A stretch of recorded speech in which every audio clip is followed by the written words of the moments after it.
Matagal ng mandato sa mga opisyal ng gobyerno na ideklara ang kanilang salin. Nasa batas po yan.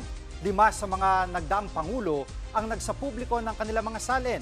Kabilang dyan sina dating Pangulong Cory Aquino, Gloria Macapagal Arroyo at Noynoy Aquino. Sina dating Pangulong Fidel V. Ramos at Joseph Estrada, hindi lang salin ang inilabas, kundi pati ang kanilang mga income tax returns. Habang si dating Pangulong Rodrigo Duterte, sinapubliko rin ang kanyang salin noong 2016 at 2017. Pero sa mga sumunod na taon ng Administrasyong Duterte, nilimitahan ng Ombudsman ang akses sa publiko o ng publiko sa mga salin ng Pangulo, Vice Presidente at iba pang opisyal ng gobyerno. Mga kapatid, Jig Manikad po, pagdating sa mahalagang balita sa loob at labas ng bansa, dapat una sa lahat, mag-follow at mag-subscribe na sa social media pages ng News 5.